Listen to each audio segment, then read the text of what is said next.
Are you curious about financial literacy? Then take a look at Professor Anthony RIVIECCIO's new program on Parrot TV. It's called Financial Focus University. This is an excellent program to learn about questions related to your own finances post-COVID, if how you can manage your money, how you can work with your tax situation. And this is an excellent and informative discussion of financial literacy. With Professor Anthony RIVIECCIO, your financial problems will be solved at Parrot TV with Financial Focus University. Good afternoon, everyone. Welcome to Financial Focus University. This is Professor Anthony RIVIECCIO welcoming you. And as most people know me, I am the current CEO of RIVIECCIO Financial Advisors, a virtual financial advisory firm, and also the current founder of the Financial Advisors Group. We have a wonderful show for you today. It's going to be both an extended but very tight show. We're going to be covering our Bidenomics segment, so we'll be talking about the economic and financial numbers for the week. And then after we get done with that segment, we're only going to have one more segment, but it's going to be a wonderful segment. It's called Wall Street and Wrestling, and we have a special guest for you today, ladies and gentlemen. Mr. Richard MANCUSO, who in my opinion is a legendary sportscaster and writer. Covers boxing, he's covered wrestling for several decades, he covers baseball, college basketball, and almost any other sport you could think of. So again, welcome to Financial Focus University, and we're going to get started with the economic numbers of the week. Ladies and gentlemen, when we talk about Bidenomics this week, if you haven't heard, we had a great week. When we go to the next slide, you'll see the week was basically the following. On Monday, President Putin said, we're going to be stronger against Ukraine. And the market didn't like that feeling. So they went down 0.3%, 0.3%. But then on Tuesday, Joe Biden finally woke up. He called President Putin a war criminal. And the market loved it. The market loved it. It went up 2%. So on Tuesday, it went up 2%. And then on Wednesday, other nations started to get stronger with economic sanctions against Russia. What did the market do? The market went up again. It went up 1.9%. And then, as I say to you every week, on Thursday and Friday, now we care more about how the U.S. economic numbers are going. So on Thursday, jobless claims came out, and it was pretty much a steady number. It shows that Americans are still finding jobs, not at a booming rate, but at a nice steady rate. How did the market interpret that? It interpreted as going up. So the market went up another 1.5% on Thursday. And what happened today, ladies and gentlemen? Today on Friday, President Biden decided to meet with China. He wanted to meet with China because he wanted to basically know what was their position on Ukraine. And China, paraphrasing them, basically said, well, we don't like what's going on. We're not going to take an official position, but we don't like what's going on, and we hope it stops. How did the market respond? It went up. It went up 1.3%. So the market for the week, Monday through Friday, ladies and gentlemen, it was an astonishing 6.4% for the week. A wonderful week in the financial markets. However, if you look at how the market is done for all of 2022, you'll see that the market is still down 4%. So even with that great rise, we've had the beginning of a very bad year. So we were able to capture some of that. And then, of course, we have our lovely VAR Press Index. As most of our viewers know, about a month ago, one of my co-hosts from another show, political show, Mr. Robert Press, who, by the way, has a Ask the Question segment with us later on in the next segment, basically said, Anthony, what do I do with the market? And I told him, I said, I don't know. It's not looking so good. He said, I'm all in. Well, he was all in, and he started to go straight down. But because of the gains this week, well, what I call the gloom and doom bar press index actually went up. So for the last month, looking at the bar press index, we can see that the market for the month has actually gained 2%. So, ladies and gentlemen, that was the Bidenomics of the week. Let me get to a more general analysis on the next chart. What is driving some of our markets financially crazy? When we go to the next chart, it basically has to do, and I'm sure there's a lot of drivers that are watching, it has to do with the price of gasoline. And our producer, who might be asleep again, hopefully will show you a chart that you will see that from January of 2021 to today, gas prices have gone up 50%. I take that back. They have doubled. They have doubled. They were at $2 and change. Today they're at, on average, $4 and change. What made that happen within a span of 15 months? Well, we could talk about a variety of different things that probably have happened. But when you look at the chart, which sadly is not here, you will see that some people today are now saying, hello, chart. Most people are now saying today that if you look at that chart, and that goes for the last 20 months, basically, some people are blaming our current government, Joe Biden. I think that might be a little over harsh, but reality also doesn't lie. You're looking at a chart for the price of gas for the last 15 months and how it has doubled from January 2021 to today. So, ladies and gentlemen, final thoughts on Bidenomics for the week. We had a great week. Joe Biden, keep up the good words. Keep the nuclear bombs on standby and keep up the good word. We'll be back in a moment, ladies and gentlemen. World Inkers Monthly magazine is a fine source for your literary interests. It's an all-source magazine with poetry, prose, and essays and articles, as well as interviews.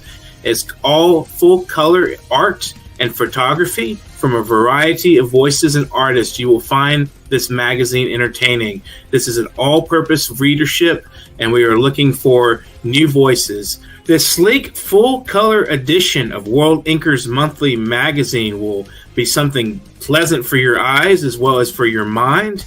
And we're looking for authors for one book promotion in the magazine. If you're a business, we want to promote your business. You may submit your book reviews, your academic or non-academic articles on the humanities and the arts, as well as your literary writing and creative output to publication.worldinkers@gmail.com. World Inkers Monthly magazine does not spare any ink. Keep inking for World Inkers Monthly magazine.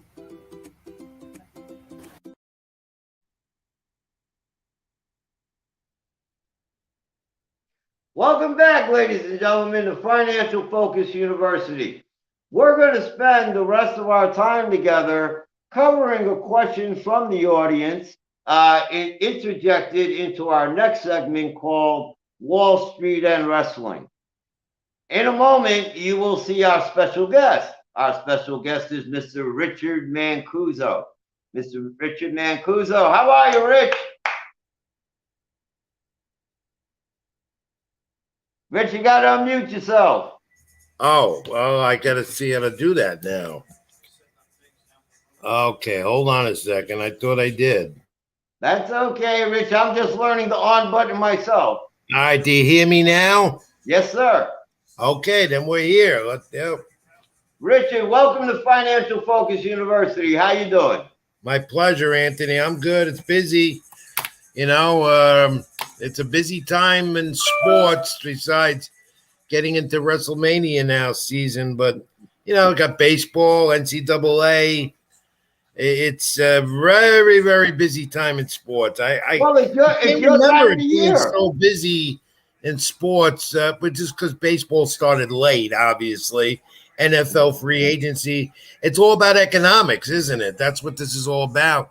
And sports is right there with it right now, with everything converging at the same time. I mean, that's what's keeping me busy because there's so much going on to keep track of and then to write about and talk about. And it revolves around economics. You're absolutely right, which is why I wanted to talk about money, Wall Street. When I say Wall Street, I basically mean money. But also what I think is one of my first loves, and I think one of your first loves, and at one point it was 6 million United States people's love, called professional wrestling. And what I would like to do, Rich, is sort of take us on a nostalgic trip. I want to hope to cover wrestling from the 1950s, 60s on to today. So I'm hoping it's going to be a nostalgic trip, maybe not too long of a trip, but a nice trip nevertheless. But I want to start off, Rich, by asking you, what is wrestling? When we say wrestling, some people think All My Children, some people think Days of Our Lives. What is wrestling? It's wrestling back then was more sports related because and even though there was always this entertainment part of it, and it was never on the level. You knew that, and I found out years later going in the business. Today, it's, as the WWE advertises, sports entertainment. And they had to do that because of their listing now as a public group on New York Stock. You could buy into the WWE. You could buy some stock with them. But they go under the category as entertainment, whereas AEW, the new group, and a very good group that's rivaling them a little bit now on the TNT networks, they go under just AEW, All Elite Wrestling. So you can break that up into two categories, Anthony. One as sports entertainment, or one is just pure pro wrestling. But it's a combination. Let's go pro wrestling first. So let's talk about the 60s, 70s, and 80s for a moment. That's how I grew up. About that time, there are words that maybe our audience doesn't fully understand, and maybe you could be helpful in this regard.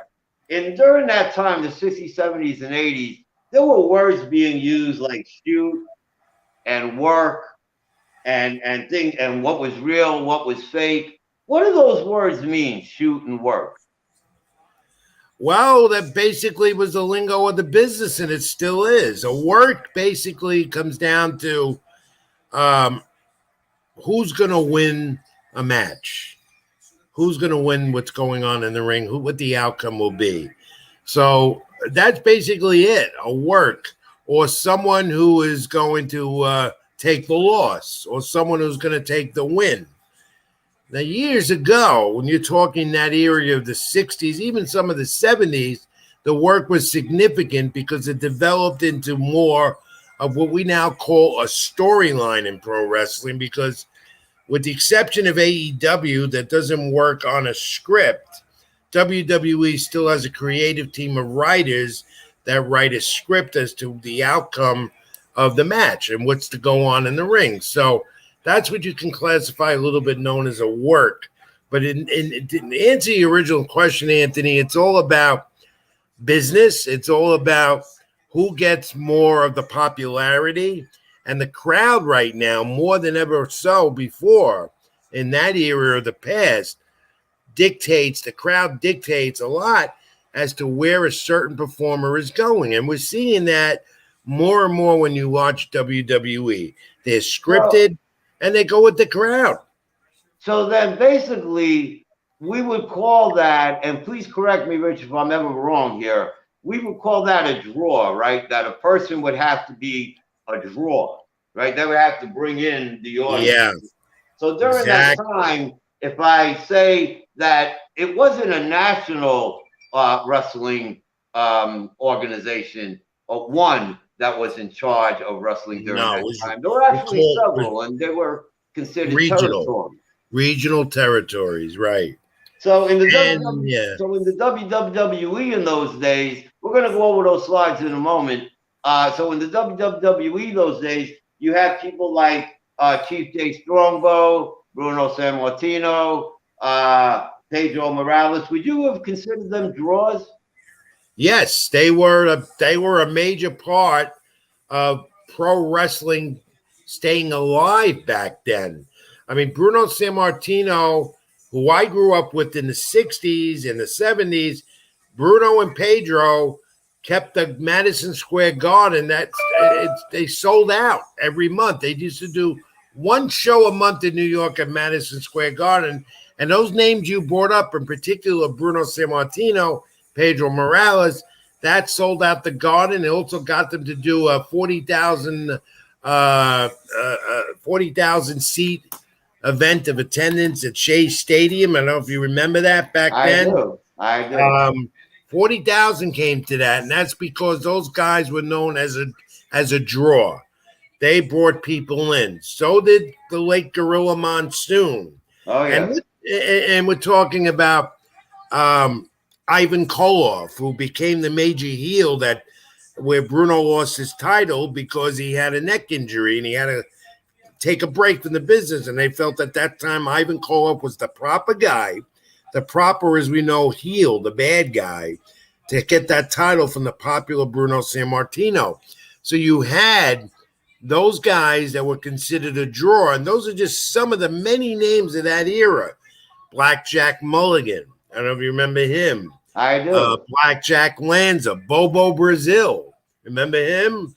Sure, but when we talk about territories, we're talking WWE, but let's go to the other side of the map for a minute. So when we talk about, say, the National Wrestling Alliance, the NWA, right, they were a period of time, 60s, 70s, and 80s. We were looking at people such as the Briscoes, the Funks, Terry Funk, Dory Funk Jr., Dusty Rhodes. Would you consider them draws as well? They were draws in their territory, but at the same time, they were prohibited from coming into the WWF territory. That's what they were known at the time, Worldwide Wrestling Federation. Right. And that's because of the regional way and the monopoly of the business that Vince McMahon, more so junior than senior, established. Vince McMahon Sr., the late Vince McMahon Sr., he's the one that started it all, really. He also then Vern Gagne and all the others. He was the innovator of the territory. He had a hold on the East Coast. The AWA had a hold on the Midwest. The NWA had a hold on the South.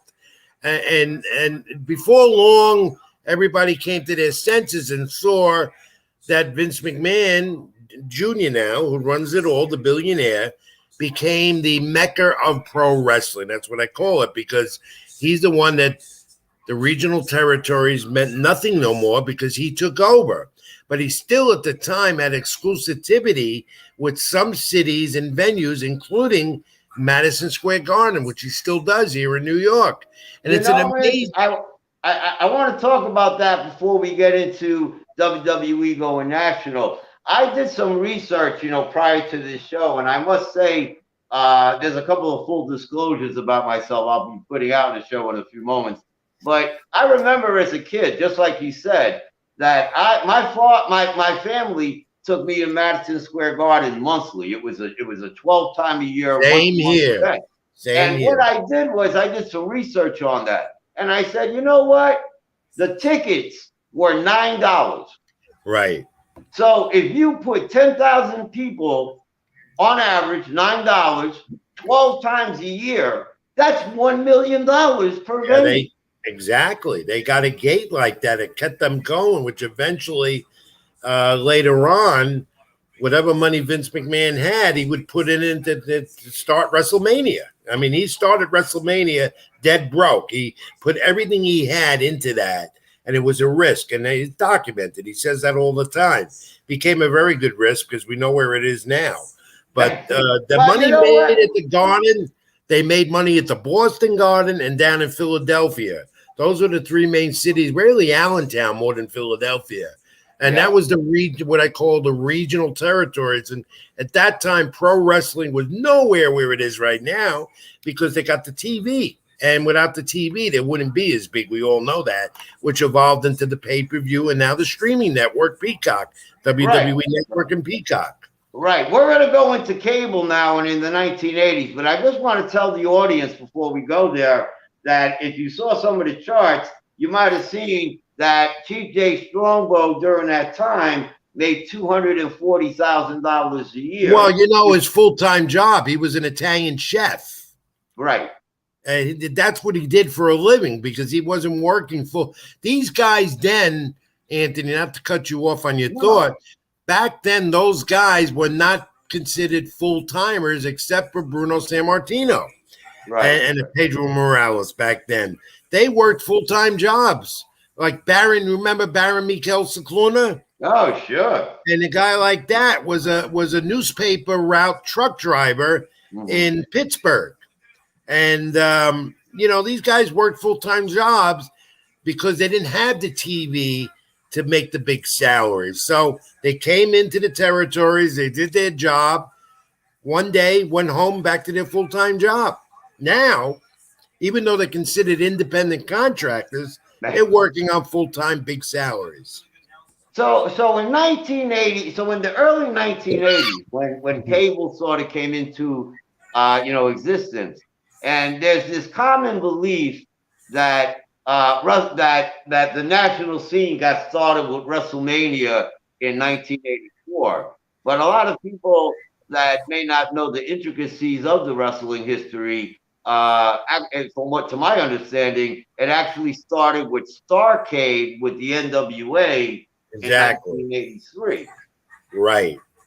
They had it. But they did not have a big audience. That's the thing. Okay. Because at that time, Vince Sr. was not into this stuff. He never thought he wanted to go this big. He wanted to keep it regional. Right. And then when he handed over the company to his son, which he didn't want to, by the way, and I don't know how many people know that, the son came in with the new ideas. He had the people around him, and he's the one that made it into this global phenomenon that it is now. So one of the things that, and I should say that, of course, the McMahons ran WWE in the 1980s and before. The Jim Crockett organization ran the NWA. But in 1987, and the NWA decided an angle to try to get more national exposure. And that's the angle right there, the big gold belt. How do you feel about the big gold belt? Well, you know, it's not as nice as the belts that you see today. They didn't put a lot of money into the belts then. They were just, not as much gold to it, not as much. I mean, these belts now, they're expensive. They go upwards $10,000, $20,000 the belt. That's what they're doing to make it look like a real championship belt. Back then, it was just a belt, and it signified you were a champion. That was it. But it worked. It worked well for the wrestler, the talent, and the fans bought onto it. But then as TV evolved, you needed something bigger, and that's what we have today. The belt changes all the time. It gets more illustrious with the gold and stands out more, but it's always gold. That's for sure. So as you indicated, Vince Sr., or I should say Vince Jr., took over from Vince Sr. in the early 1980s. You had this fight of trying to build the best audience between the NWA and WWE. And all of a sudden in 1991, both the NWA and the AWA, the American Wrestling Association, that was run by Vern Gagne during that time, they both died. Does that mean that Vince won? Well, Vince had more money, and he was growing more in popularity as he expanded and no longer had one territory. So meaning that he went south, he went Midwest, he went west, and he went Southwest, and the entire country, and he had to get the television networks involved. they joined the bandwagon. He sold them. He told them what his vision was, what he was going to do, and it worked. And they came in almost like TV partners with the company.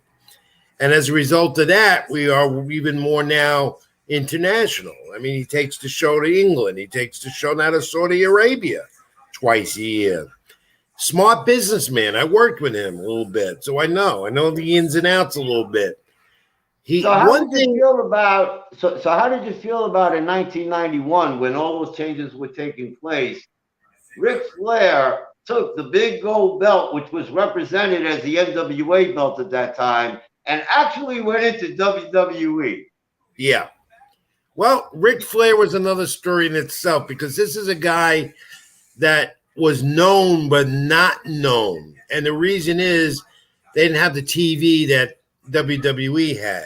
Right. And so he didn't have that allure to him that a guy like this deserved. That's why he made the jump. It was time to move. Yeah. People knew him. He was wrestling. This was the flamboyant Ric Flair with the outfit. And by the way, a great wrestler, technically, and more so now, was a great entertainer as he evolved into. Fans knew him, but not enough knew him to see him the way they would see him on WWE television. And so he was smart, made the jump, got a good deal, and stayed a part of that family for years in the WWE. But when you ask wrestling fans about Ric Flair, especially my era, not the young demographic we have today, my era, your era, talk about Ric Flair, they don't look at him as a WWE champion. They look at him as the NWA champion. And later, which became WCW. And that says a lot there too. Ric Flair was NWA, not WWE.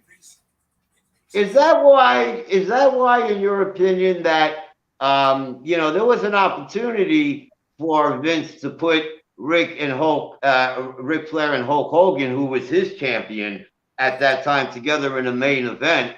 He really never did. He had him at a house show at Madison Square Garden, and I understand that the Garden participants loved it, but Vince didn't believe it could still draw money. Was that the reason why? Because of lack of TV on Ric Flair's part? Well, yeah, and also because Hogan was the thing for Vince and for most wrestling fans in that 80s era, the New Attitude era. And Ric Flair was coming in as an outsider. Yeah. But if you were a pure wrestling fan, a wrestling junkie, as I say, you wanted to see these two biggest stars from different areas, from different regions, finally get it together in the ring. And it was a match that was called for, that had a lot of buzz and generated a lot of income and sold out arenas all over the country, because they had a series of matches and a great feud that went on. And out of that, Flair and Hogan, Terry Bollea, developed a very great, much respect for each other. They're very good friends as of today. They speak often. They see each other at functions. It was a match that had to happen, and the guy that made sure it was to happen, because he knew, again, was Vince McMahon. And here we go. And they're both Hall of Famers, and it's well deserved.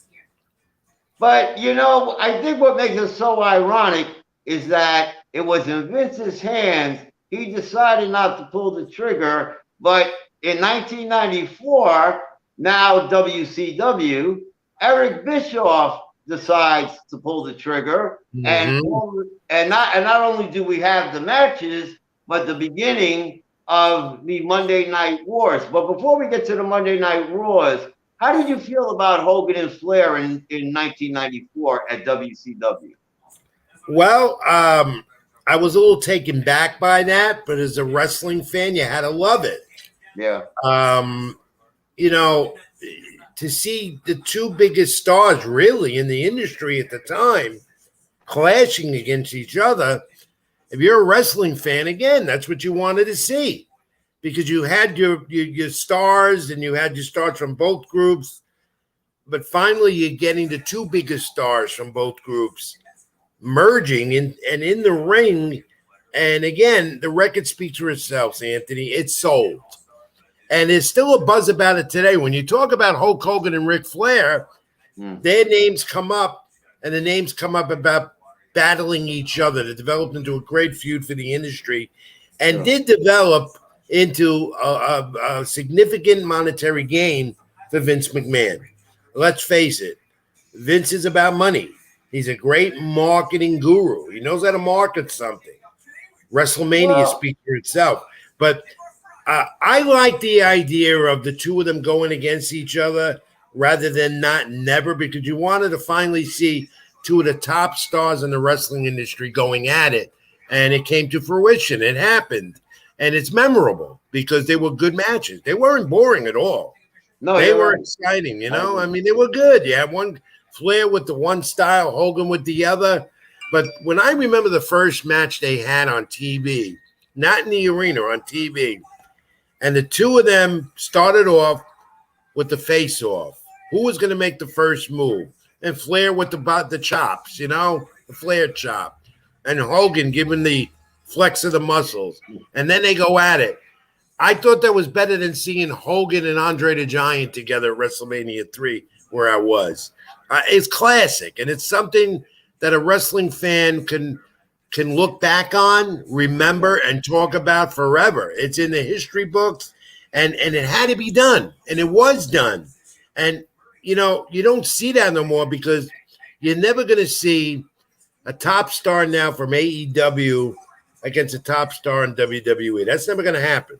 People would love to see it. It's never going to happen. Well, Rich, I wanted that to happen. I hope to talk about that in a few minutes, but still talking about the 1990s for a moment. You know, now we had a situation where, you know, it was sort of a prelude to the Monday Night Wars. The AWA and NWA are now sort of, you know, out of the way, out of the wrestling picture. And now we get the beginning of WCW, WWE, Monday Night Wars, and a wonderful organization called the NWO. Yeah. NWO became a great gimmick thanks to Eric Bischoff. Actually, it was the late now Razor Ramon, Scott Hall, just passed away a couple of days ago. Yes. Who came up with the idea, right, you know, as the Outsiders, and he pitched it. And it became, you never thought you'd see something like that. You never thought you'd see Hogan turning heel and go into that group. And then Eric Bischoff, of course, was also in his right, a great marketing guru for the then WCW. And Scott Hall and Eric Bischoff put their heads together and said, we're going to form this group. And then they had a war going with WWE. So it was that was one of the all-time great feuds or factions that came into pro wrestling. You always get groups of factions.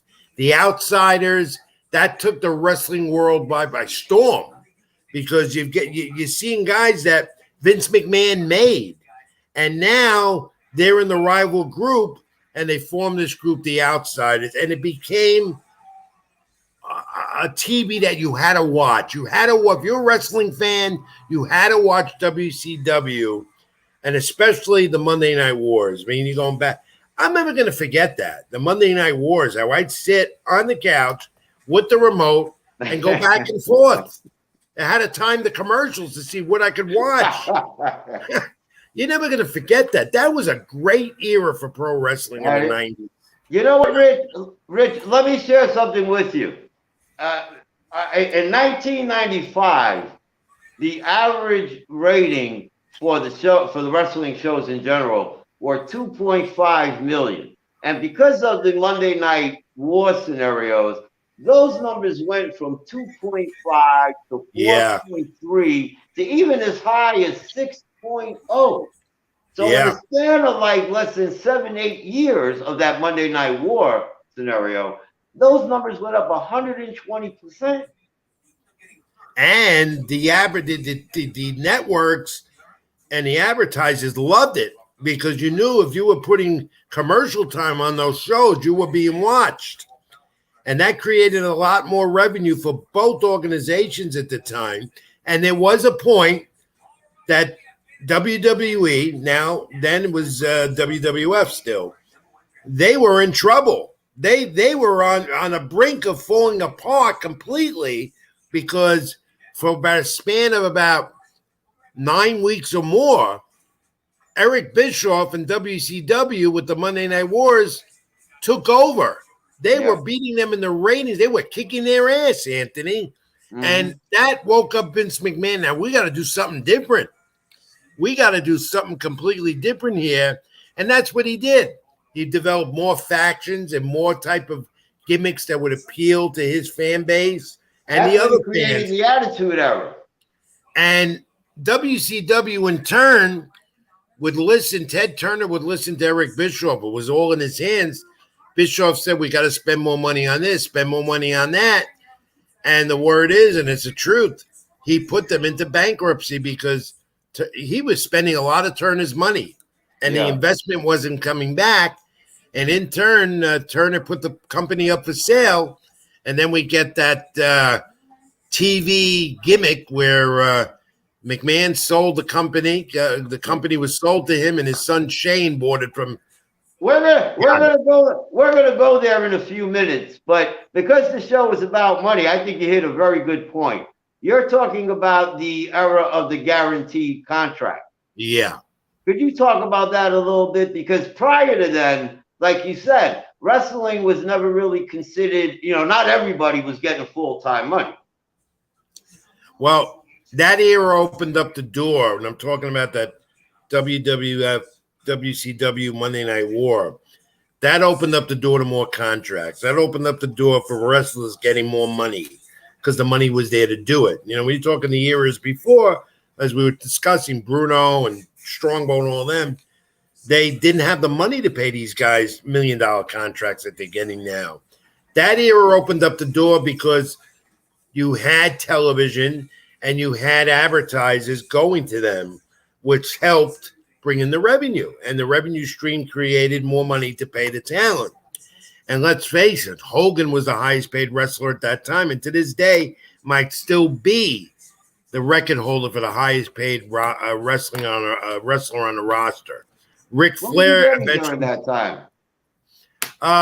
Hogan was up there. A lot of people say it was $1.5 million. It was much more. Much more, because he's bringing in royalties also with the merchandise selling and the appearances and all that stuff, which they're big on merchandise. So that brought in a lot of income as well. So Hogan was the highest paid. And then you look at some of the other talent that a little low below that, but the average was making a little under $1 million, which was still pretty good for which was called an independent contractor, which they are. Right. But Hogan set the standard. And as much as people might kick Hogan in the ass and say he wasn't a great wrestler and he had this gimmick, you know what? That era and Hulk Hogan put wrestling back on the map. It really did. And a lot of that credit, again, goes to Vince McMahon, who made Hulk Hogan.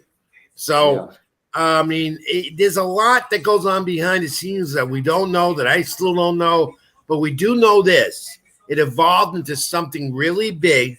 And that's why we have pro wrestling on network television stations now. The cable networks and streaming networks. It's, Anthony, right now you have pro wrestling can be seen over 10 hours a week in programming. I was sharing that with some friends. That's correct. That's phenomenal. I'm not counting YouTube and all the internet shows they do. I'm talking about network television. AEW's got 1 hour Friday night, 2 hours Wednesday night.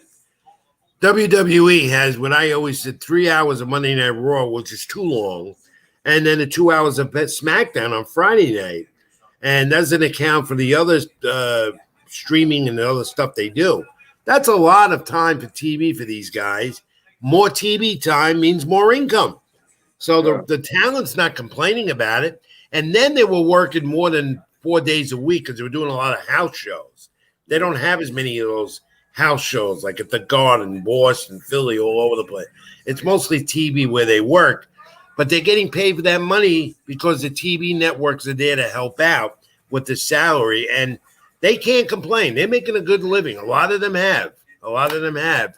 And if you're a wrestling fan, you can't complain because you can watch as much as you want. So, Richard, so then during the Monday Night Wars, you had WCW, WWF. They were literally moving up the ratings 120%.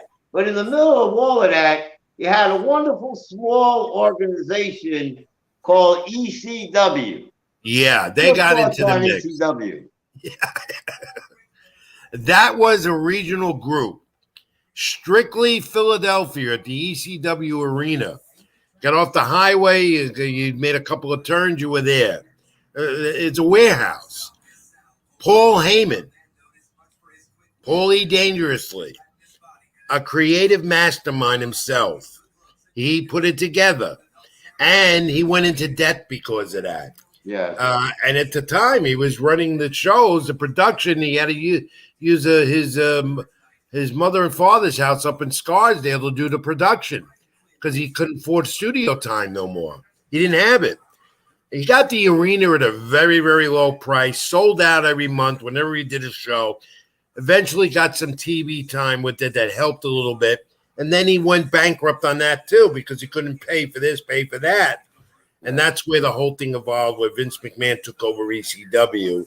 And Vince McMahon stayed Paul Heyman. He got him out of debt and also got him a good job there in WWE. But ECW is what AEW is a little bit today. And so when Vince consolidated it all in 2001, ECW didn't go away. No. They brought it back under the WWE. No, they formed their own group, and it didn't work. It didn't work, so they stopped it completely because they couldn't get the ECW brand mixed in with WWE. So they stopped it. But you got a lot of those stars that were in ECW and WWE. They were, and some of them are still today, including Chris Jericho. He's with AEW now, though. It's an amazing thing that's gone on. And a lot of people don't know the business aspect of this, and you would understand it more because you're in that. There's a lot that goes on here. And now that WWE is a Wall Street traded company, you and I, fans, could buy into it and buy stock, where the other groups you can't do that. And that's another smart move by Vince McMahon. Shareholders, opening it up to the public, that just made it even bigger. And there is never, ever a financial loss by the WWE, despite what they say that they're not drawing as much, and that's true. You got to remember, they still have the TV and a major deal with the Fox on Friday nights that you'll see tonight on SmackDown.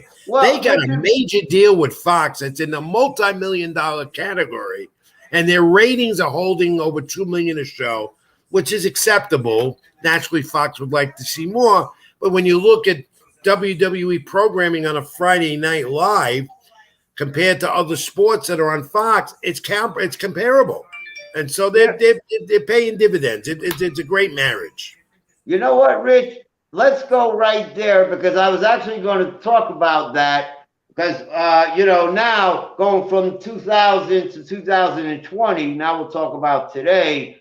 Basically, I did my recent research I want to share with you.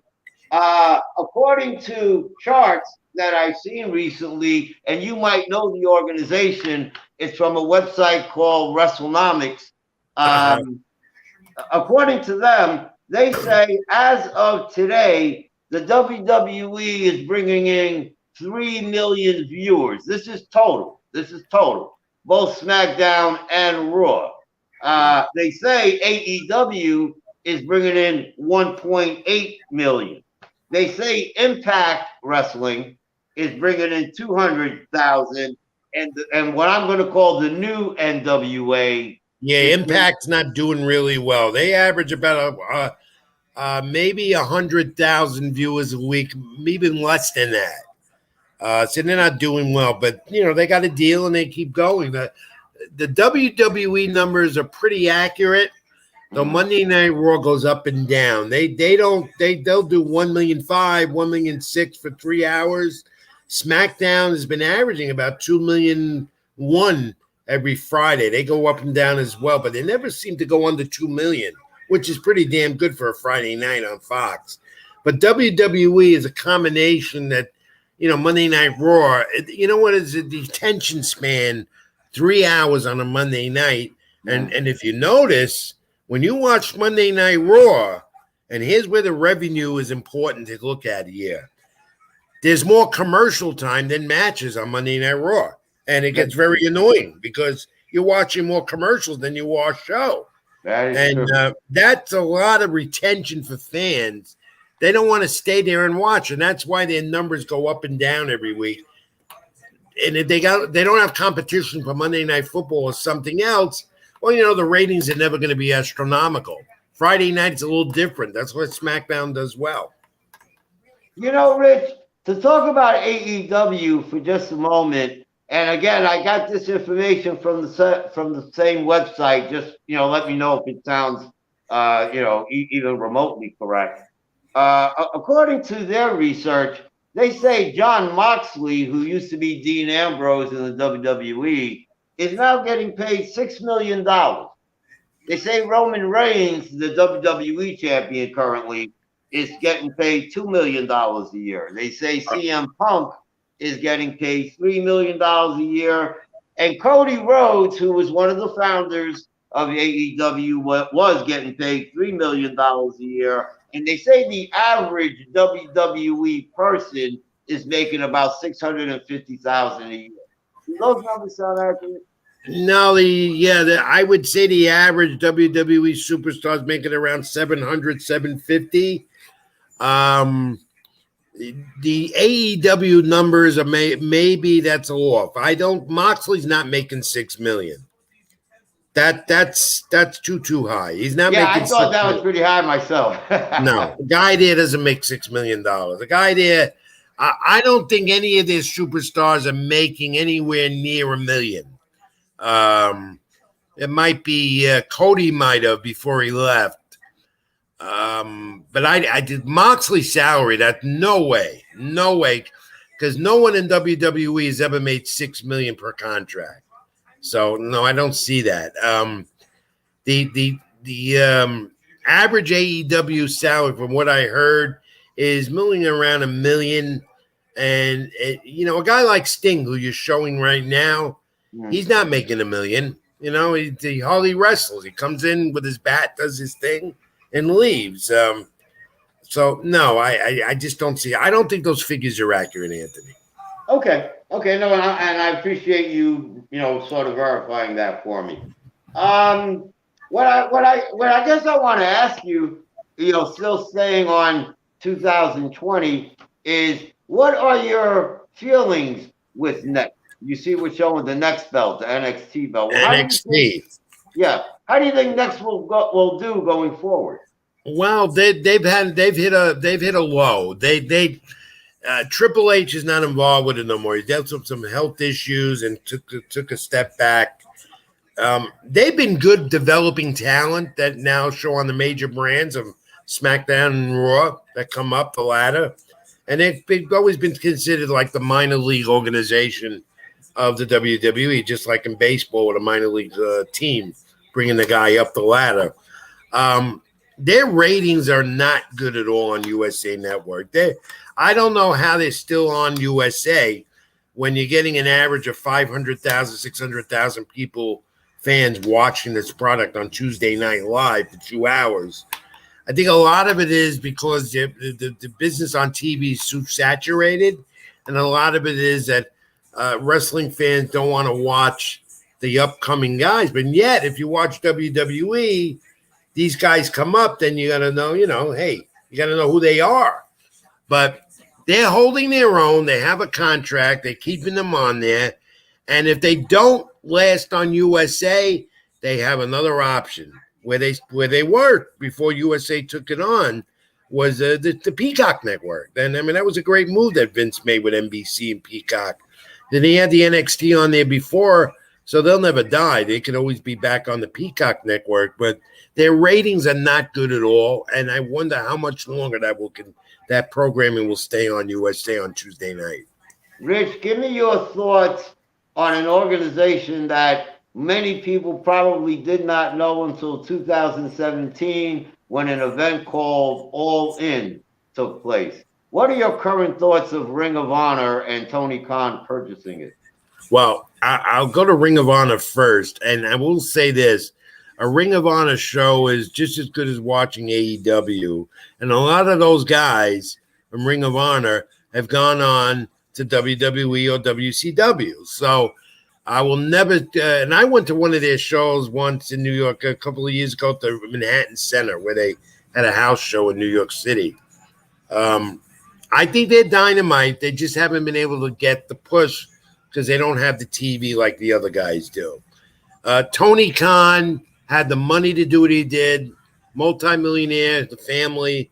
They own the Jacksonville Jaguars in the NFL.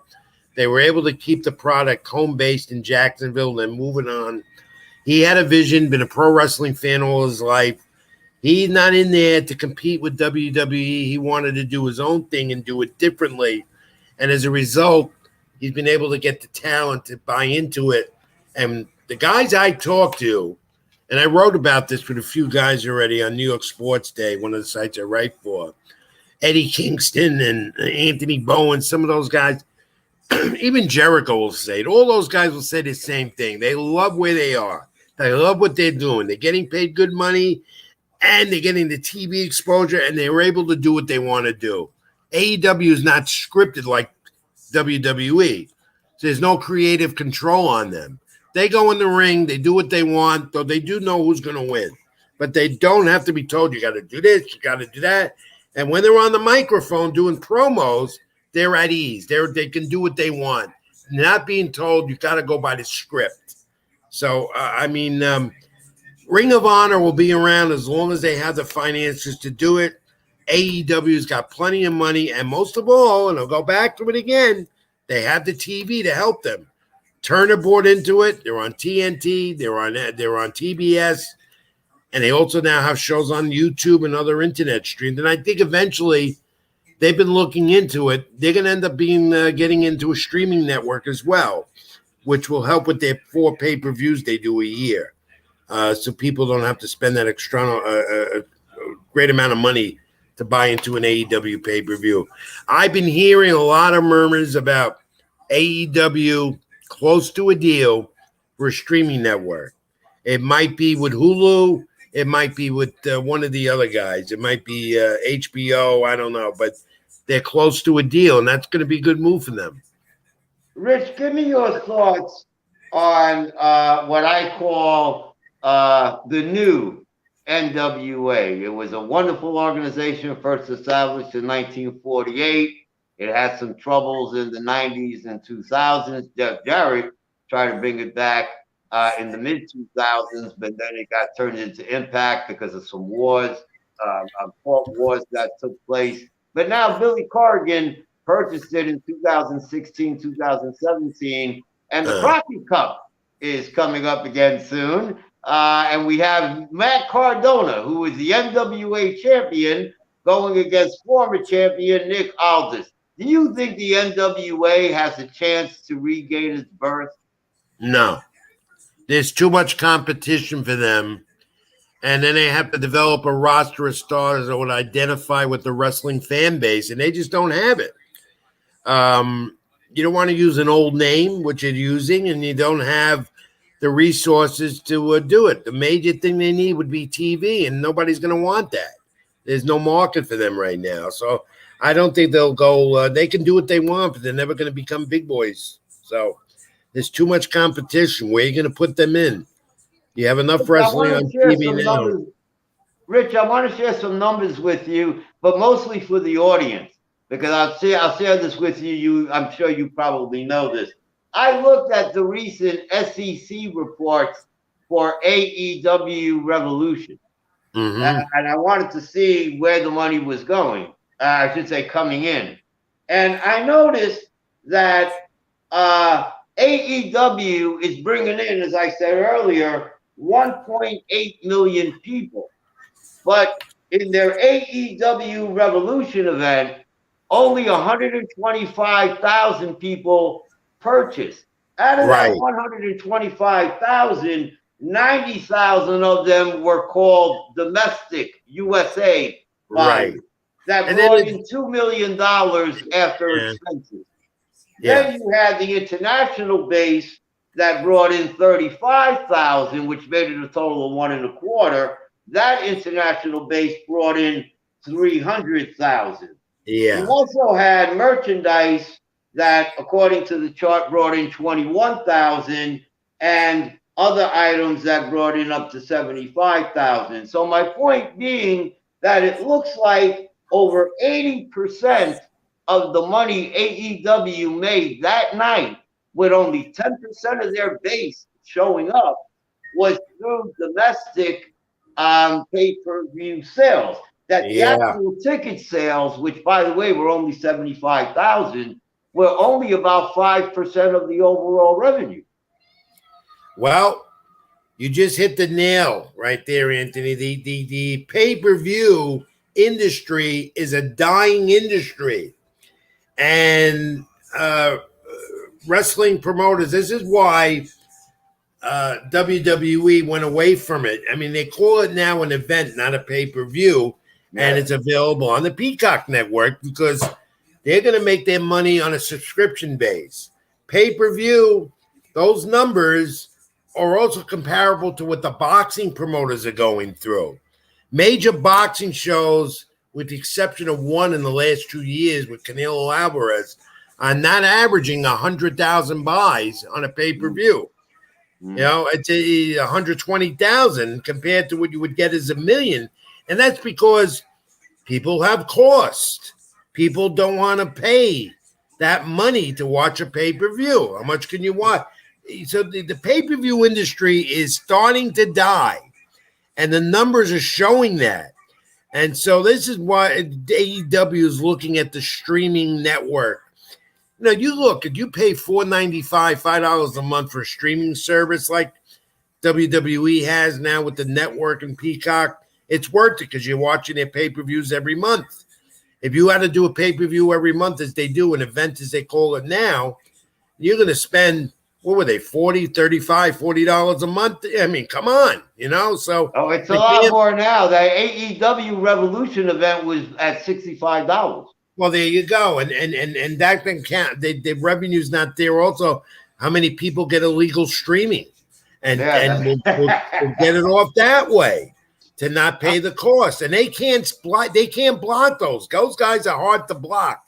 I mean, I'm gonna be honest with you. Years ago, we all had the black box in front on our TV. Yes, we sir. purchased it once, and we were able to get an illegal signal. We were able to watch it. We pirated the shows because we couldn't pay for the pay-per-view.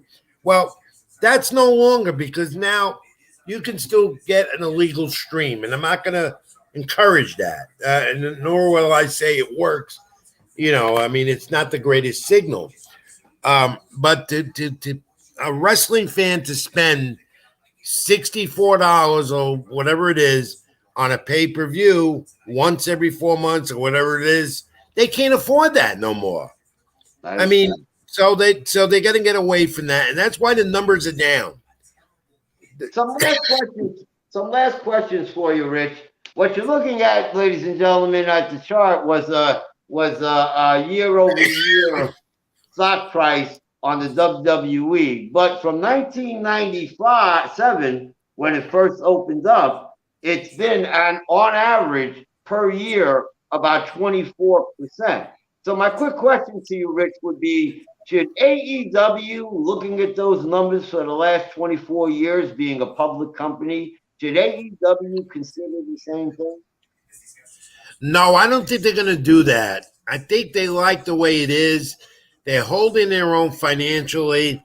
They're not in there for the profit. That's been known. Tony Khan is in there for the fans. It's one thing about Tony Khan. He's a wrestling fan, so he's going to think like a wrestling fan, and he's not in there for the money. I don't think that's going to happen with them. However, if they lose the Turner networks with their program, which I don't see happening, that could change. That could change dramatically. They could maybe go that route. What I do see, though, I do see a streaming network coming their way soon, though. Rich, I want to thank you for being on tonight. We can talk all night, and I know that you got to get ready to do some stuff. I just have one last thing to ask you. Yeah, Robert Press. An Ask the Question segment, and it was by a gentleman who I work with by the name of Robert Press. I see it, yeah. Could you answer it for him? Why does George like turnbuckles? He passed away, by the way. What a gentleman he was, a professional college professor of physical education at Michigan. That's correct. Why he never won a championship? Well, you know why? It goes back to the gimmick. He was just a gimmick guy, and he drew fans in. People came to the arena also. When they saw George the Animal Steel's name on a live show, they came. So that's why he never won a championship. He was more of the character type. He wasn't much of a wrestler that was deemed that good enough to have the belt around him, but he was a fan favorite, whether as bad a guy as he was. And you know, he could play both roles, but still was the bad guy. It was a gimmick. I read somewhere, Rich, that you're absolutely right. He said the reason why he never became champion was because when he was teaching full time. So, like you said, during the time. Well, that was part of it. Okay. The other thing is, and I spent many times with the animal, and he just wanted to entertain. He loved that gimmick. He wanted to entertain. He ate why did he eat the turnbuckles? Well, that was his gimmick. He was George the Animal Steel, and when you looked at that, it was a part of the entertainment value of watching WWE at the time. He was a character. And when I first met him, quick story, and we're driving from the airport together in a car, and we had to go from a show upstate. Met him for the first time. I didn't know what to expect, you know? And I said to him, have you had your breakfast today? So I don't want you eating some of the upholstery in this car. And he laughed and laughed, and he said, scratched his head and said, how about I eat you? You know, I'm hungry. You know, and he was a character, a very smart guy, very smart. And his legacy was he entertained. People went to the arena to watch him eat a turnbuckle. They wanted to see that.